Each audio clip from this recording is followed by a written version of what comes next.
శ్రీమాత్రే నమః. అమ్మతో ప్రయాణానికి స్వాగతం. అందరికీ కూడా అమ్మవారి ఆశీస్సులు ఉండాలని మనస్ఫూర్తిగా ఆ తల్లిని వేడుకుంటూ ఈరోజు భాద్రపద మాసపు గురువారం పరమ పవిత్రమైనటువంటి ఈ కథను భక్తి శ్రద్ధలతో ఆలకించి స్వామివారి అనుగ్రహాన్ని పొందండి. దత్తాత్రేయ స్వామివారు రెండవ అవతారంగా ఎక్కడ అవతరించారు, స్వామివారు చేసినటువంటి లీలలు ఏ విధంగా ప్రదర్శించారు, ఇప్పుడు తనివి తీరా స్వామివారి గురించి తెలుసుకొని స్వామి అనుగ్రహాన్ని పొందుదాం. ఎవరికైనా కానీ స్వామివారి గురించి తెలుసుకోవాలన్నా, వినాలన్నా, స్వామి నామాన్ని స్మరించాలన్నా కూడా అదృష్టం ఉండాలని చెప్పాలి.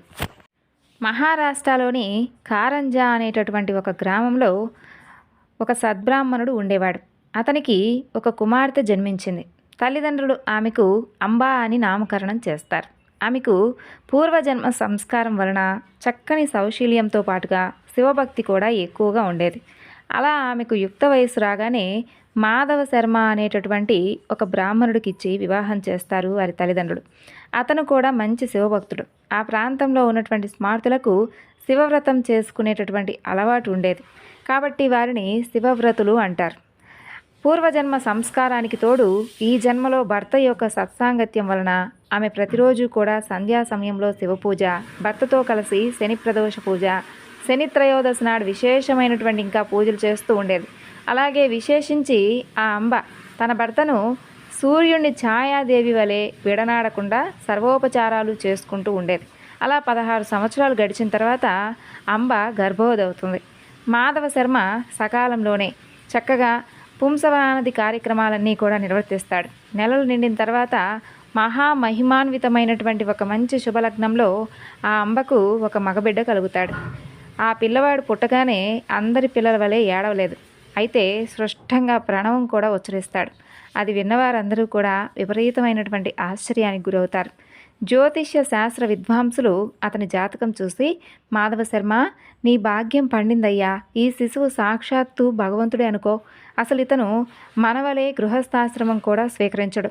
చిన్న వయసులోనే సన్యాసం స్వీకరించి జగద్బంధుడవుతాడు. ఇతని చరణాలు ధ్యానించినటువంటి భక్తులకు కామధేనువవుతాడు.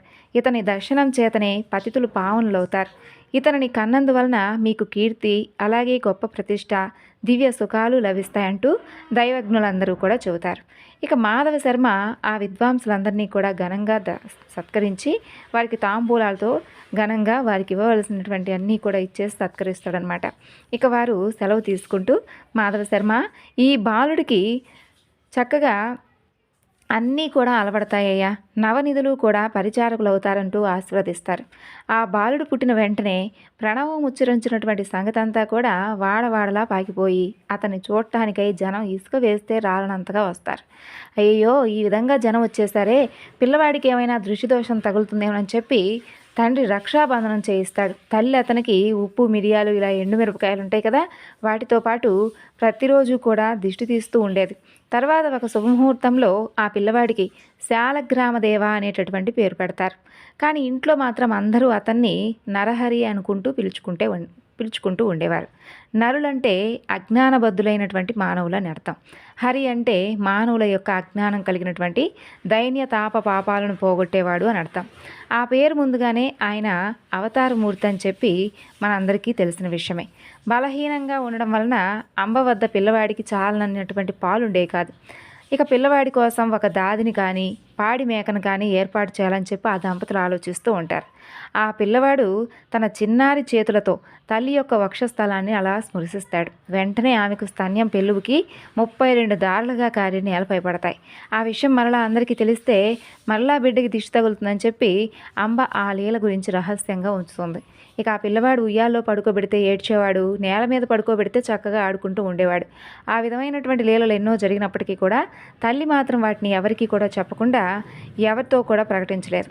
అందువలన స్వామివారు చేసినటువంటి కొన్ని దివ్యమైనటువంటి లీలలు కొంతమందికి తెలియలేదన్నమాట. అలా 3 సంవత్సరాల కాలం గడిచిపోతుంది. అతనికి ఒక్క మాట కూడా రాదు. కులదేవతను ఆరాధించమని చెప్పి కొందరు, మర్రి ఆకుల విస్తరలో బ్రాహ్మణులకు భోజనం పెట్టించమని చెప్పి మరికొందరు, రావి ఆకుల విస్తరలో భోజనం పెట్టించమని చెప్పి మరికొందరు, ఇలా ఏవో వారికి తగినటువంటివి అన్నీ కూడా చెబుతూ ఉంటారు. మాటలు చెబుతూ అతని చేత అనిపించడానికి ప్రయత్నించండి, క్రమంగా వస్తాయిలే అని చెప్పి కొందరు చెబుతారు. అయితే అతను మాత్రం మాటలు వచ్చినా కూడా కొంతకాలం తర్వాత మాత్రమే మాట్లాడతారని చెప్పి మరికొందరు అనేవారు. ఇక వారందరి మాటలు విని నరహరి నవ్వేవాడు. ఏ ఇక ఎవరేం అడిగినా కూడా ఓం అనేదే అతనికి ఉన్నటువంటి సమాధానం. ఆ ఒక్క మాటే చెప్పేవాడు.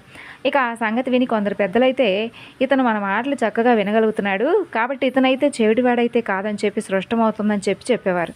అతను మోగవాడైతే మరి అంత స్పష్టంగా ఓం అనడం సాధ్యం కాదు కదా, అతను మాటలు వచ్చి కూడా ఎందుకు మాట్లాడటం లేదని చెప్పి కొందరు తల్లికి ధైర్యం చెప్పేవారు. ఇక ఆమె ఎవరు ఏమీ చేయమని చెప్పిన ప్రతి ఒక్కటి కూడా పాపం చేసుకుంటూ ఉండేది.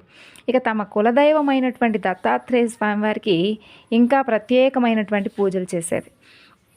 ఆ విధంగా నరహరికి 7వ సంవత్సరం వస్తుంది. కానీ అతను మాత్రం ఒక్క మాట కూడా మాట్లాడు. ఇక బాలుడు మోగవాడవుతాడేమోనని చెప్పి ఆ తల్లిదండ్రులకు ఎంతో కలత చెందుతుంది. ఇక ఒకనాడు అంబ అతని పరిస్థితికి కంటతడి పెడుతూ ఉంటుంది. అది చూసి నరహరి సైగలతో ఆమెను వారించి పక్కనే ఉన్నటువంటి ఒక ఇనుప వస్తువుని తెప్పించి చేత్తో తాకుతాడు. తక్షణమే అది బంగారంగా అవుతుంది. ఆశ్చర్యంతో తల్లిదండ్రులు మరికొన్ని ఇనుప వస్తువులను అతని చేత తాకిస్తారు. అయితే అవి కూడా బంగారంగా మారతాయి. అప్పుడు తమ పిల్లవాడు సామాన్యుడు కాదని చెప్పి ఆ జన్మ సిద్ధుడని చెప్పి వారు తెలుసుకుంటారు. అయినప్పటికీ ఆ దంపతులు అతను మాట్లాడకపోవడం గురించి దిగులు పడుతూనే ఉంటారు. అతను వేదాధ్యయనం చేసి స్వధర్మాలను ఏ విధంగా పాలించగలడు అనేది మాధవ శర్మకు ఉన్నటువంటి దిగులు. తల్లి ఒకరోజు అతన్ని అక్కున చేర్చుకొని కన్నీరు కారుస్తూ, ఓ నా కన్నతండ్రి, నీ మాటలు వినేటటువంటి ఆ అదృష్టం ఆ భాగ్యం మాకు లేదేమిట్రా అను ఒక్కసారైనా సరే అమ్మా అని చెప్పి చెప్పమంటుంది ఆ తల్లి. అప్పుడు ఆ మాటలు విన్నటువంటి నరహరి నవ్వి తనకు ఉపనయనం చేస్తే తప్పకుండా మాట్లాడతానమ్మా, మొట్టమొదటగా నీతోనే మాట్లాడతానని చెప్పి సైగ ద్వారా తెలియజేస్తాడు. ఆ సంగతి విన్నటువంటి మాధవ శర్మ ఆశ్చర్యపడి అతని ఉపనయనానికి ఒక శుభముహూర్తాన్ని నిర్ణయించి ఊరి వారందరినీ కూడా ఆహ్వానిస్తాడు. ఆ విధంగా గ్రామస్తులందరూ కూడా అతని ఆశలు అడియాశలై నలుగురిలో తలవంపులకు గురవుతారని చెప్పి భావిస్తారు. అయితే కొందరు పెద్దలు మాత్రం, అయ్యా ఆ పిల్లవాడు గాయత్రి మంత్రం ఉచ్చరించగలిగితే మనకేమి, లేకపోతే మనకేమిటి, మనకు మాత్రం చక్కగా మృష్టాన భోజనం ఘనంగా దక్షిణ తాంబూలాలు అయితే వస్తాయి కదా, కాబట్టి ఈ ఉపనయన కార్యక్రమం జరుపుకోనివ్వడం మనకేమిటి నష్టం అని అంటారు. ఇక అందరూ కూడా ఉపనయనానికి మాధవ శర్మ ఇంటికి వెళ్ళిపోతారు. అక్కడ అందరూ కూడా చక్కగా సమావేశమవుతారు. నరహరి ముండనము మాతృభోజనము అయ్యాక జింక చర్మము పసుపు వస్త్రము ధరిస్తాడు. చెవిలో గాయత్రి మంత్రం ఉపదేశించినప్పుడు నరహరి ఆ మంత్రరాజాన్ని మనసులోనే జపించి దీక్ష తీసుకుంటాడు. తర్వాత అతను తల్లికి నమస్కరించి ఆమెను భవతి భిక్షాందేహి, భిక్ష కోరి మొట్టమొదటగా ఆమెతోనే మాట్లాడతానని చెప్పి మాటిచ్చాడు కదా, ఆ మాట నిలబెట్టుకుంటాడనమాట. తల్లి మొదటి భిక్ష ఇచ్చి ఋగ్వేదం పఠించు, ఆచారం పాటించు అని చెబుతుంది. నరహరి అగ్నిమీలే పురోహితం అంటూ ప్రారంభించి ఋగ్వేదంలో ఉన్నటువంటి మొదటి మంత్రాన్ని చెబుతాడు. అప్పుడు అంబ రెండవసారి భిక్ష ఇచ్చి యజుర్వేదం పఠించు, ఆచారం పాటించు అని అనగానే నరహరి ఇషేత్వ అంటూ ప్రారంభించి యజుర్వేదంలో ఉన్నటువంటి మొదటి మంత్రాన్ని పఠిస్తాడు. అప్పుడు తల్లి మూడవసారి భిక్ష ఇచ్చి సామవేదం పఠించు, ఆచారాన్ని పాటించు అని అనగానే నరహరి అగ్ని ఆయాహి అంటూ ప్రారంభించి సామవేదంలోని మొదటి మంత్రం గానం చేస్తాడు. అది వినగానే తల్లిదండ్రుల ఆనందానికి అవధులు లేకుండా, ఆ సభలోని వారందరికీ కూడా ఆశ్చర్యానికి అవధులు లేకుండా పోతాయి. జీవితంలో మొట్టమొదటిసారిగా మాట్లాడటం, అది కూడా ప్రణవోచ్చారణ, ఆ తర్వాత వేద పఠనతో కానీ చేయకూడదని చెప్పి నరహరి అంతకాలం మాట్లాడలేదని చెప్పి అందరూ కూడా అనుకుంటారు. ఇక 3 భిక్షలు అయిన తర్వాత ఆయన 4వ వేదం కూడా చదువుతాడు. ఆయన భగవంతుని యొక్క అవతారం అని చెప్పి తెలుసుకొని అక్కడ ఉన్నటువంటి బ్రాహ్మణులందరికీ కూడా ఆయనకి నమస్కారం చేస్తారు. సర్వశాస్త్రాలకు జన్మస్థానమైనటువంటి ఆ ప్రభువుకు ఇది ఒక లెక్క కానిదని చెప్పి అని అనుకుంటారు. తర్వాత క్రతువు పూర్తిగా వస్తుంది. మాధవ శర్మ దంపతులు ఎంతో ఉత్సాహంతో ఉంటారు. ఇక వామనుడి వలె భాషిస్తున్నటువంటి ఆ నూతన బ్రహ్మచారి నరహరిని తల్లి ఆశీర్వదించి, నాయనా ఇక నుండి నీవు భిక్షతోనే జీవించాలి సుమా అని చూస్తుంది. వెంటనే అతను తల్లికి నమస్కరించి, అమ్మా నీ ఆజ్ఞ మేరకు నేను భిక్షువుని అవుతాను, నేను సన్యాసాశ్రమం స్వీకరించడానికి అయితే అనుమతిస్తారా అంటూ తల్లి వైపు కూడా తిరిగి చూస్తాడు. ఆ మాటలకు ఆ తల్లి నివ్వెరపోయి దుఃఖిస్తూ, ఏమిటి నాయనా, ఒక్కగానొక్క మగబిడ్డవు, మేము 16 సంవత్సరాలు ఎంతగానో ఎదురు చూసి ఎన్నో వ్రతాలను ఆచరిస్తే పుట్టావు నువ్వు, తర్వాత 7 సంవత్సరాలు అయితే అసలు నువ్వు మాట్లాడనే లేదు. ఇంతకాలానికి ఏదో ఆ పరమేశ్వరుడి కృప వలన నేను చేస్తున్నటువంటి పూజలు అనుకో, వ్రతాలు ఇవన్నీ కూడా ఫలించి ఈరోజే మొట్టమొదటిసారిగా నీ మాటలు నేను వినగలిగాను. అయితే అందుకు ఇప్పుడిప్పుడే మేము సంతోషిస్తూ ఉంటే మళ్ళా నువ్వు ఈ విధంగా మాట్లాడతావేమిటి? అప్పుడే నువ్వు ఇల్లు విడిచిపెట్టిపోతే మా గతేమిటి నాయనా? నువ్వు గృహస్థువై బిడ్డలు కలిగిన తర్వాత సన్యసించవచ్చు కదా అంటూ బ్రతిమలాడుతుంది. అప్పుడు నరహరి తల్లిని కౌగిలించుకొని ఓదార్చి, అమ్మా నా మాట వినండి, మీరు వివేకంతో ఆలోచించి ఈ వ్యర్థమైనటువంటి దుఃఖాన్ని ముందు తొలగించుకోవాలి. నేను ధర్మరక్షణ కోసం అవతరించాను తల్లి. నీకు ఇంకా 4 బిడ్డలు కలిగి ప్రేమతో నీకు సేవ చేస్తారు. వెనుకటి జన్మలో నీవు నిష్ఠతో పరమేశ్వరుని పూజించావు కాబట్టి నేను నీ గర్భాన జన్మించానని చెప్పి ఆమె శిరస్సుపై తన చేతి నుంచి ఆశీర్వదిస్తాడు. వెంటనే ఆమెకు తన యొక్క పూర్వజన్మ శృతి అంతా కూడా కలుగుతుంది. అతను శ్రీపాద వల్లభుడుగా దర్శనమిస్తాడు. వెంటనే ఆమె ఆనందంతో పరవశించి అతని పాదాలపై పడి, స్వామి, పూర్వజన్మలో కుపుత్రవతినైనటువంటి నేను ఆత్మహత్యకు పాల్పడుతూ ఉన్నప్పుడు నన్ను రక్షించి నా కడుపున నువ్వు శ్రీపాదుడుగా పుట్టావు. బ్రహ్మాండాలన్నీ కూడా నీలే ఉన్నాయి.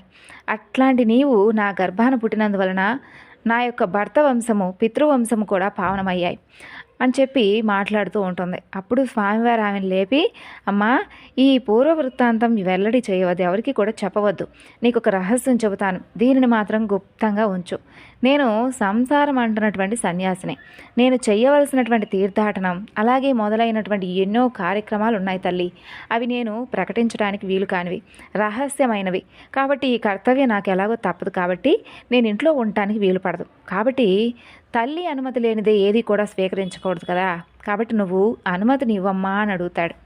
అప్పుడు ఆ తల్లి పుత్రవాత్సల్యంతో ఇలా అంటుంది, నాయనా, నీవు లోకానికి ధర్మం చెబుతావు కదా, మరి నీవు కూడా 12 సంవత్సరాలు బ్రహ్మచర్యాన్ని అవలంబించాకే గృహస్థుడివై బిడ్డలు కలిగా సన్యసించి లోకానికి ఆదర్శం చూపించాలి కదా. ఈ విధంగా క్షణికావేశంలో సన్యాసం స్వీకరిస్తే వాసనాక్షయ ఒక మానవులు పతితులు అవుతారు కానీ శాస్త్రాలు హెచ్చరిస్తూ ఉన్నాయి కదా నాయన అని చెప్పి బ్రతిమలాడుతూ ఉంటుందన్నమాట. అప్పుడు ఆ వటువైనటువంటి నరహరి అలనాడు కపిలుడు తల్లికి జ్ఞానోదయం చేసిన విధంగా ఆ తల్లికి తత్వాన్ని ఈ విధంగా బోధిస్తాడు. అమ్మా, భౌతికమైనటువంటి శరీరాలు కానీ వైభవం కానీ ఇవన్నీ కూడా అశాశ్వతాలే తల్లి. మరణం లేనివాడంటూ కూడా ఎవరూ లేడు. ఈ మృత్యుదేవత ఉంటుంది చూడు, ఎప్పుడూ జీవితాన్ని వెంటనట్టే ఉంటుంది. యువకులకైనా వృద్ధులకైనా ఈ శరీరం ఎప్పుడు రాలిపోతుందో తెలియదు తల్లి.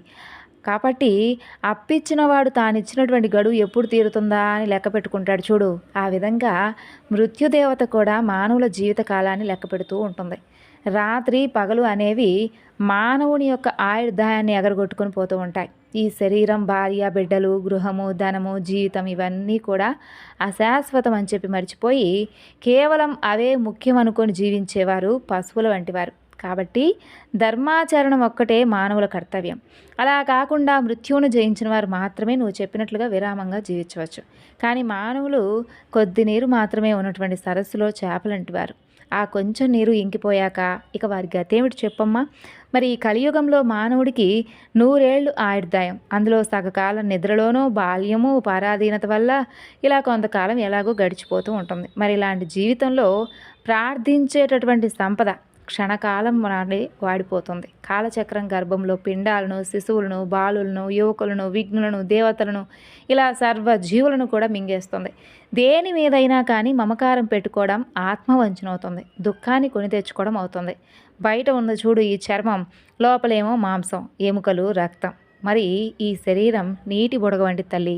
శరీరము జడము నశ్వరము, ఆత్మ చిస్సా స్వరూపం, శాశ్వతం. దానికి సుఖదుఖాలు లేవు. ఉన్నాయనుకోవడం అజ్ఞానం అవుతుంది. సద్గురు కటాక్షం వలన మానవుడు ఈ మాయను దాటాలి. ఉత్తమమైనటువంటి మానవ జన్మ ఎత్తి కూడా ఆత్మకు శ్రేయస్సు చేకూర్చుకునేవాడే నిజమైనటువంటి ఆత్మవంచకుడు, ఆత్మఘాతకుడు, బ్రహ్మఘాతకుడు కూడాను. అమ్మా, ఈ మాట సామాన్యుల విషయంలోనే ఇంత వాస్తవమైతే మరి కారణ జన్ముడైనటువంటి నాకు మరి కర్తవ్యం ఏమిటో చెప్పు. విషయ సుఖాలన్నీ కూడా వదలలేని వారికి నువ్వు చెప్పినట్లుగా గృహస్థాశ్రమం తర్వాత సన్యసించడం అనేటటువంటి క్రమం తగిందే. కానీ నాకు అలాంటి విషయ వాసనాలు ఏవి కూడా లేవు కదా. ధీమంతుడనైనటువంటి నాకు విఘ్నాలు రాజాలు. నేను బ్రహ్మచర్యాశ్రమం నుండి సన్యాసం తీసుకుంటాను. నన్ను ధ్యానిస్తూ ఉండు, సంసారాన్ని దాటిపోతావు అంటూ యశోదకు బాలకృష్ణుడు చూపించినట్లుగా తన యొక్క దివ్య రూపాన్నంతా కూడా దర్శింపచేస్తాడు. ఆయన ప్రసాదించినటువంటి యోగ దృష్టితో ఆమె ఆ మూర్తిని కళ్ళారా దర్శించి ఇలా అంటుంది, స్వామి, నీవసలు పుట్టుక లేనివాడు, బ్రహ్మాండాలన్నీ కూడా నీలోనే ఉన్నాయి. బ్రహ్మకు కూడా నీ గుణరూపాలు కొంచెం కూడా తెలియజానివి. మాయామోహితురాలైనటువంటి మానవ స్త్రీని మరి నాకు ఏ విధంగా తెలుస్తాయి స్వామి? ఈ జ్ఞానమైనా కూడా నువ్వు అనుగ్రహించిందే కదా. నీవు సత్య సంకల్పుడవు. నీ సంకల్పానికి నేను అడ్డు చెప్పను. లోకహితం చేయడానికే అవతరించినటువంటి నిన్ను నా పుత్రుడవే అని చెప్పి భావించి ఈ విధంగా కంటినీరు పెట్టుకుంటున్నాను. కాబట్టి నీ యొక్క దివ్యమైనటువంటి ఆకారం నా మనసులో స్థిరంగా నిలిచే విధంగా నన్ను అనుగ్రహించు. అలాగే నాకు ఇక పుత్రులు కలుగుతారని చెప్పావు కదా, నాకు ఇంకో బిడ్డ పుట్టే వరకైనా నువ్వు ఇక్కడే ఉండు. అప్పటి వరకు సన్యాసించడానికి మాత్రం నేను అనుమతించను. నువ్వు నా మాట కనుక వినకుండా వెళ్ళిపోతే నేను తప్పకుండా మరణిస్తాను. నిన్ను విడిచిపెట్టి నేను బ్రతకలేను నాయనా అంటూ ప్రార్థిస్తుంది. అప్పుడు నరహరి, అమ్మా, నీకు 1 సంవత్సరంలో కవలు పుడతారు, అంతవరకు ఉంటాను, తర్వాత నా సంకల్పానికి అడ్డు చెప్పకూడదు మరి అంటూ తల్లి వద్ద మాట తీసుకుంటాడు. అతను పరమేశ్వరుడే అనేటటువంటి జ్ఞానంతో స్వామిని ఆ దంపతులు నిత్యం కూడా అర్చిస్తూ ఉండేవారు. చతుర్వేద పారంగతులు ఈ విధంగా చక్కగా ఆయన వద్ద విద్యార్థులై కృతార్థులయ్యారు. ఆయనకి ఎందరికో వేదాలు బోధించేవాడు. ఇక పామరులకు ధర్మ సూక్ష్మాలు చెప్తుండేవాడు. అలా సంవత్సరం గడిచేసరికి అంబకు 2 మగపిల్లలు పుడతారు. వారికి 3 నెలలు రాగానే ఒకనాడు అంబ పిల్లవాడిని ఆడిస్తూ ఉంటే నరహరి వచ్చి, అమ్మా, నేను చెప్పినట్లే నీకు కవలలు పుట్టారు కదా, నీకు ఇంకా 2 కొడుకులు 1 కూతురు కూడా కలుగుతారు. నీ కోరిక ఫలించింది. నా మాట నిలబెట్టుకున్నాను. కాబట్టి నువ్వు ఇచ్చినటువంటి మాట ప్రకారం కనుక నాకు అనుమతిస్తే నేను తీర్థయాత్రలకు బయలుదేరుతానని చెప్పి, అయితే నువ్వు మాత్రం నన్ను సంతోషంగా సాగనంపాలి సుమా అని అడుగుతాడు. అప్పుడు తల్లిదండ్రులు ఆయనకు నమస్కరించి, మేము ఇంతవరకు మాయలో ఉన్నాము, నువ్వు మా బిడ్డవేనని చెప్పి భ్రాంతితో ఉన్నాము. ఎప్పుడైనా కానీ నీ మీద తెలియక నిష్ఠూరాలు ఆడి ఉంటే మమ్మల్ని క్షమించు నాయనా. నువ్వే మా కులదైవం అని ఇప్పుడు మేము తెలుసుకున్నాం. నువ్వు మా కులదైవమైనటువంటి దత్తాత్రేయుడు అని పూర్తిగా అర్థమైంది. నువ్వు మా వంశాన్ని ఉద్ధరించడానికి ఇక్కడ జన్మించావు. నీవు మా రక్తమాంసాలు పంచుకోవడం ద్వారా మా దేహాలు కూడా పవిత్రమయ్యాయి నాయనా. ఇక ముందు మా గతి ఏమిటి అని అంటారు. మీ దర్శనం మాకు ఇంకెప్పటికీ లభించదా? నువ్వు కనుక కనిపించకపోతే మేము అసలు ఏ విధంగా జీవించాలని అడుగుతారు. అప్పుడు నరహరి, మీరు ఎల్లప్పుడూ కూడా నన్ను ధ్యానించండి అమ్మా, మీకు ఇక అసలు జన్మ ఉండదు. నీకు నన్ను చూడాలని కనుక అనిపిస్తే నన్ను స్మరిస్తే తక్షణమే నీకు దర్శనం అవుతాను. 30 సంవత్సరాల తర్వాత నేను మరలా మీ వద్దకు వస్తానని చెబుతాడు. అలా తల్లిదండ్రుల అనుమతి తీసుకొని తలపై శిరాస్నానము, కౌఫీనము, కాషాయాంబరము, చేత దండము ధరించి చిరునవ్వులొలికిస్తూ మహా సంతోషంగా బయలుదేరతాడు. అయితే ఆ దృశ్యం చూసిన అందరూ కూడా జనమందరూ 9 సంవత్సరాల పిల్లవాడు ఈ విధంగా ఇల్లు విడిచిపెట్టిపోవడానికి అసలు ఆ తల్లి ఏ విధంగా అనుమతి ఇచ్చింది అని చెప్పి ఆశ్చర్యపోతారు. కొందరైతే ఆయన అవతారమూర్తి, ఆయన కన్న తల్లిదండ్రులు ధన్యులు, నిజంగా సాధువులు ఆయన భగవంతుడు అనేటటువంటి భావంతో నమస్కరిస్తూ ఉండేవారు. ఇక ఆ గ్రామస్తులందరూ కూడా ఆ పిల్లవాడితో పాటు కొంత దూరం వెళ్ళి ఆయనకు వేడుకోలు చెప్పి తిరిగి వెళ్ళిన తర్వాత తల్లిదండ్రులు ఇక మరికొంత దూరం ఆయన వెంట వెళ్తారు. అక్కడ నరహరి వారికి కర్పూరం వలె తెల్లగా ఉన్నటువంటి తన యొక్క దత్తాత్రేయ స్వరూపం, తర్వాత శ్రీపాద రూపాలను దర్శనమిస్తాడు. అది తమ యొక్క శని ప్రదోష పూజా ఫలితమేనని చెప్పి భావించి, ఆ తల్లిదండ్రులు మా జన్మలు ధన్యమయ్యాయి, మీరు దయతో మాకు మరలా దర్శనం ఇవ్వాలని చెప్పి వేడుకుంటారు. ఆయన తప్పకుండా మరలా దర్శనం ఇస్తానని చెప్పి మాటిచ్చి వాళ్ళనిక వెనుకకు పంపిస్తాడు. ఆ దివ్య దర్శన ప్రభావం వలన వారు తమ పుత్ర వ్యామోహాన్ని అంతా కూడా మర్చిపోయి భక్తిభావంతో తిరిగి వెనక్కి వెళ్ళిపోతారు. ఆ విధంగా నరహరి బదరీనాథ్ దిక్కుగా బయలుదేరి దారిలో ఆనంద కారణం అనబడేటటువంటి వారణాసి పట్టణానికి చేరుకుంటాడు. మొదట ఆయన గంగలో స్నానం చేసి ఆత్మస్వరూపమైనటువంటి విశ్వనాథుని దర్శిస్తాడు. అక్కడ ఒక యోగ్యమైనటువంటి స్థలంలో వజ్రాసనం వేసుకొని ప్రాణవాయువును కుంభించి కేచరీ ముద్రలో నాదానుసంధానపరులైనటువంటి చక్కగా కూర్చొని నిత్యము కూడా 3 వేళ మణికర్ణికా ఘట్టానికి వెళ్ళి శ్రద్ధగా గంగా స్నానం చేసి వస్తుండేవాడు. ఆ క్షేత్రంలో ఉన్నటువంటి తపస్సులు, మునులు, సాధులు ఆయన చూసి ఆశ్చర్యచకితులవుతారు. ఎందుకంటే నిండా యవ్వనం కూడా పూర్తిగా రాకముందే అంతటి వైరాగ్యము, కఠోరమైనటువంటి తపస్సు చూసి ఆయన యోగ పూర్ణుడని చెప్పి తెలుసుకొని నమస్కరిస్తూ ఉండేవారు. అక్కడ యతులలో వృద్ధుడు, శ్రేష్ఠుడు అయినటువంటి కృష్ణ సరస్వతి ఆయనకు భక్తితో ఎప్పుడూ కూడా నమస్కరిస్తూ ఉండేవాడు.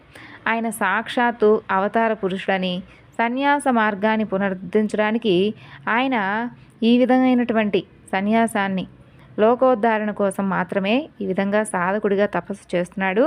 కాబట్టి ఆయన వయసులో చిన్నవాడే అయినా జ్ఞానంలో వృద్ధులే కనుక ఆయనకు యతులు కూడా నమస్కరించవచ్చులే అని చెప్పి కృష్ణ సరస్వతి కూడా తనందరి శిష్యులకు చెబుతూ ఉండేవారు. అలా చివరకు ఆ కృష్ణ సరస్వతి స్వామివారి ఆదేశానుసారంగా ఆయన శిష్యులు నరహరి వద్దకు వెళ్ళి నమస్కరించి, స్వామి, మీరు పరమేశ్వరులే కానీ మానవ మాతృలు కారు. సజ్జనులను ధర్మాన్ని ఉద్ధరించడానికి భూమిపై అవతరించారు.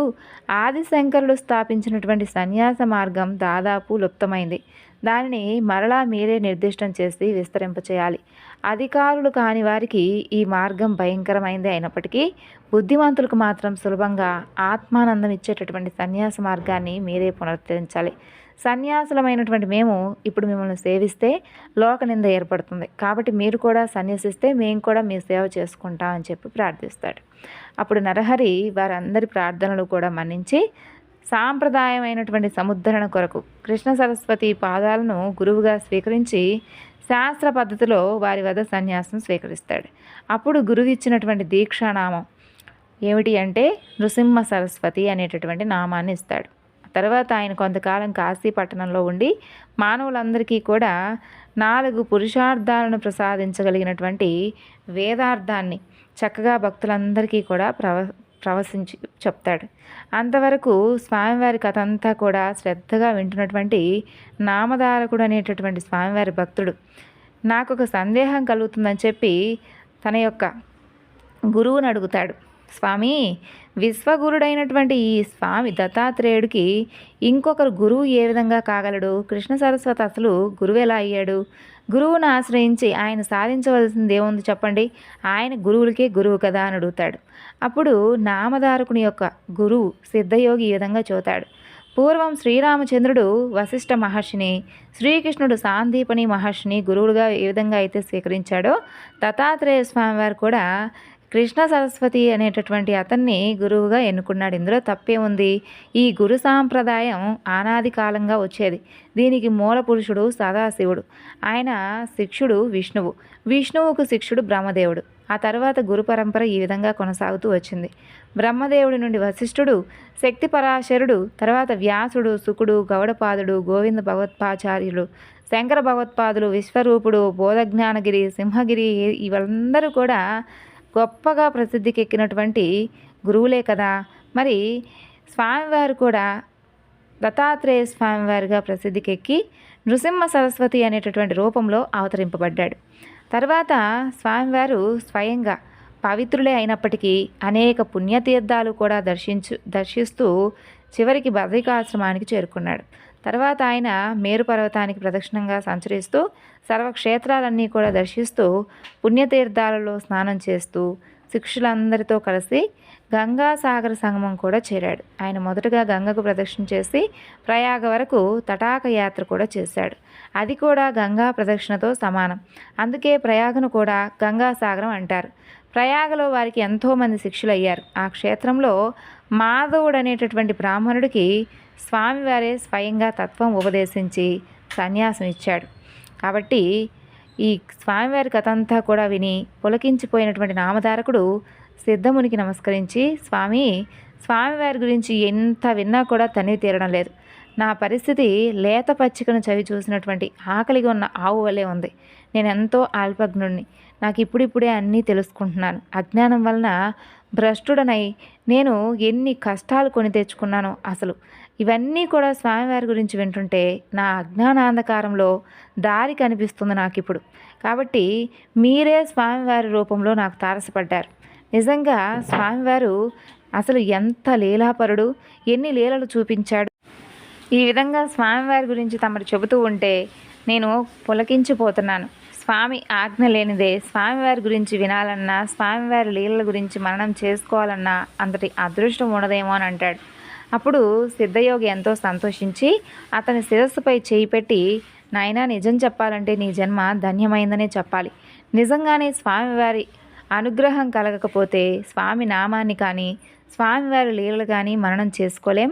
అలాగే వాటి గురించి మన హృదయంలో ఒక మంచి భావం ఏర్పడే విధంగా స్వామివారు అనుగ్రహించాడు. కాబట్టే మనకు ఆయన గురించి వినేటటువంటి అదృష్టాన్ని ఆ భగవంతుడే మనకు ప్రసాదించాడు.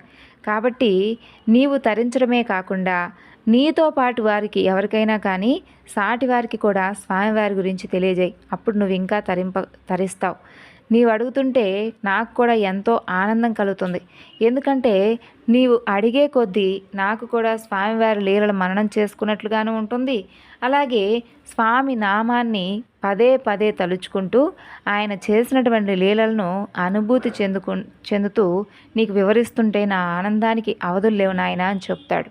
కాబట్టి ఈరోజు ఈ వివరణను ఇంతటితో ముగిస్తున్నానండి. స్వామివారి అనుగ్రహం మనపై కూడా ఎప్పుడు ఉండాలని మనస్ఫూర్తిగా కోరుకుంటున్నాను. దత్తాత్రేయ స్వామివారి రెండో అవతారం అయినటువంటి నృసింహ సరస్వతి యొక్క వృత్తాంతం గురించి తెలుసుకున్నాం కదా. సర్వం శ్రీ లలితార్పణమస్తు. స్వస్తి.